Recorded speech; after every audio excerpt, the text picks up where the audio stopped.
nome é Adriana Lopes, formada em Artes Plásticas na UFJF em Juiz de Fora, Minas Gerais.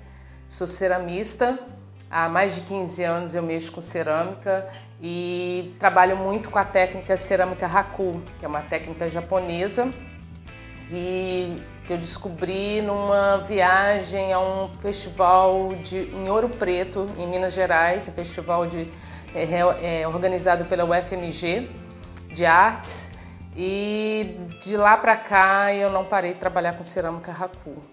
Esse encontro com a cerâmica já vem há longas datas, desde a época de infância. Meus pais são fazendeiros e eu tive esse contato com a terra, com o barro, nas brincadeiras com os primos na fazenda, de fazer panelinhas na beira do rio. Então esse contato vem de longas datas. E o contato maior, a experiência maior foi na universidade, quando eu fiz a disciplina de cerâmica. Fui monitora por uns 2, 3 anos e de lá para cá eu não parei de trabalhar com a cerâmica. Esse meu processo de produção ele se dá de duas maneiras, tanto que eu produzo as peças, tanto as utilitárias ou decorativas, como artística. Então assim, todos os dois processos eles saem de um desenho, de uma criação, de uma inspiração, de um tema, aí eu passo para o papel e depois eu tento transformar isso no tridimensional. Agora já na parte artística, o processo de criação é muito da inspiração de um tema, em geral em cima de um tema. Então daquilo ali também é o mesmo processo, eu parto do desenho, daquele desenho eu estudo todo, aí já tem um estudo mais bem elaborado, porque você pensa quais outros materiais que pode conjugar com a cerâmica, como madeira, eu trabalho com madeira, com inox, com ferro, com acrílico, então vou conjugando essas duas formas para dar uma harmonia e tentar chegar no meu tema desejado. O meu processo de produção, tudo começa com uma ideia, com desenho do papel. Aí desse papel eu ganho forma no torno, normalmente no torno, as peças dos adornos, mas assim, muitas vezes eu também trabalho muito com manual, com placas, né, que é uma técnica na cerâmica com placas. Mas eu passo para colocar no torno, eu subo a peça de acordo com o desenho que eu criei. E depois do torno executado, a peça passa por um processo de secagem por uns dias, tem que estar bem seca e entra para a primeira queima. E nessa primeira queima, tem uma queima assim, em média de 8 horas de queima, durante a 1000 graus Celsius. E depois você tem que esperar essa peça esfriar dentro do forno para entrar em outro processo, que é o processo do desenho, que é o processo da pintura. Então entro com o meu grafismo, com lápis grafite, desenho toda a área que eu estipulei para o desenho, entro com a pintura. E essa pintura eu escolho as cores, os esmaltes a ser usado e entro no processo de pintura. Quando está a peça já pronta, já toda pintada, eu entro na queima, que é a queima de Haku, que é essa queima que é uma técnica japonesa que eu trabalho especificamente com esse trabalho, que é um forno que chega a 1000 graus. É relativamente rápido, é uma queima que vai em 3 horas de queima.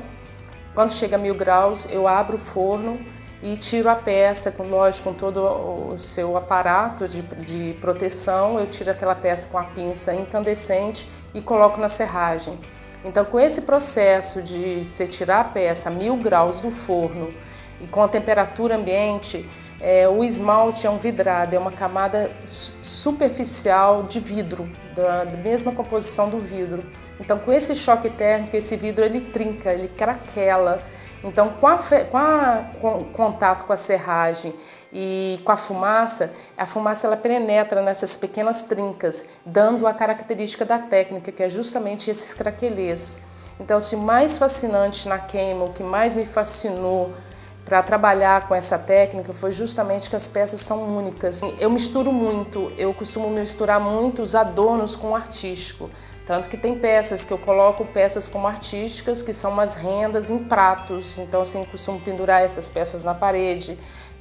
costumo ter algumas peças, alguns bules em cabo de aço, então assim, eu misturo, eu não tenho uma predominância assim, que você pode falar assim, ela é só decorativa, ela é só artística, não, eu misturo essas duas coisas. Eu fui convidada pela RPTV para fazer um trabalho com a comunidade quilombola, é uma comunidade Negros do Riacho, perto de Currais Novos, então foi uma experiência muito interessante, porque eu fui lá não para ensinar, eu fui por uma troca de experiências, então são mulheres que já são ceramistas há anos e estava tendo uma certa dificuldade porque não se passava esse conhecimento para novas gerações.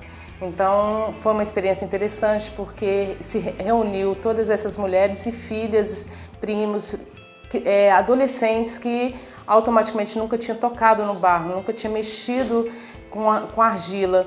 Então foi uma experiência interessante porque se passou esse conhecimento de uma maneira